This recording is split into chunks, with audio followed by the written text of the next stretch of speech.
पृथु भगवान बहुत बड़े प्रतापी राजा, ये अपने प्रजाओं को बुला करके बैठ करके उनको समझाते भी हैं। राजा का काम क्या है? अच्छी सड़कें बनवा देना है, अच्छा पढ़ाई की व्यवस्था अच्छी कर देना, अस्पताल की व्यवस्था बढ़िया कर देना, औषधालय खुलवा देना, पुस्तकालय बनवा देना।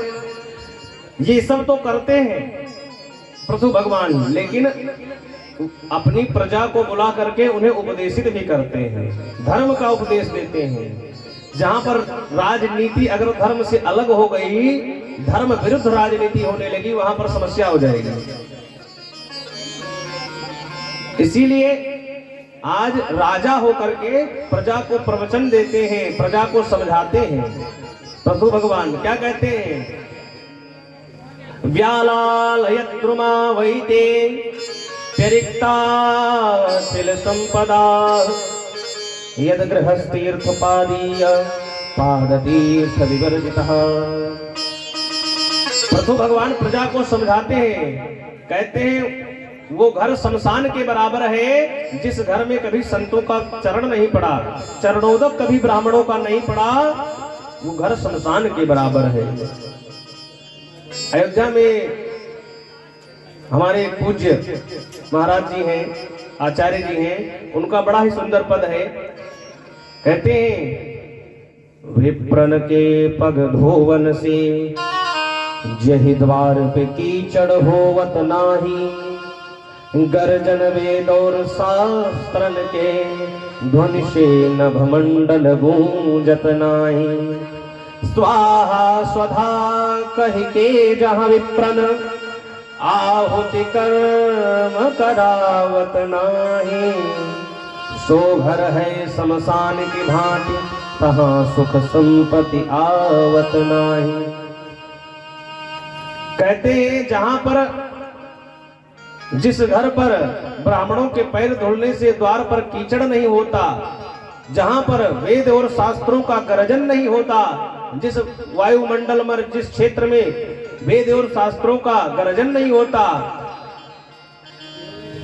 जहां पर स्वाहा हवन इत्यादि करके पितरों को स्वधा आदि कार्यक्रम जो होते हैं, हवन और पितृ देवार्चन आदि जहां नहीं होते हैं, वहां पर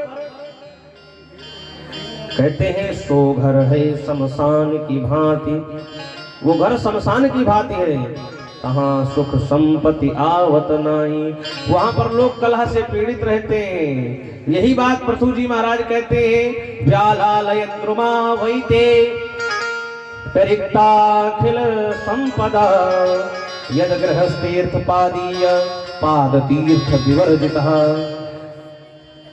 संतों का चरण, ब्राह्मणों का चरण जिस घर में नहीं पड़ता, वो शमशान के समान ही है। पृथु जी महाराज अपनी प्रजा को बहुत उपदेश देते हैं। कहते हैं साक्षात नारायण ही पृथु जी महाराज से प्रसन्न हो गए। भगवान ने प्रकट होकर के पृथु भगवान का अभिवादन किया और पृथु भगवान से कहा कि मैं आपसे प्रसन्न हूं, क्या मांगना चाहते हो? पृथु भगवान ने क्या मांगा, ध्यान देना। भगवान से पृथु भगवान कहते हैं कि आप हमें 10,000 कान दे दो। कितना कान दे दो? 10,000। भाई इतना कान लेकर क्या करोगे? 10,000 कान लेकर के क्या करोगे?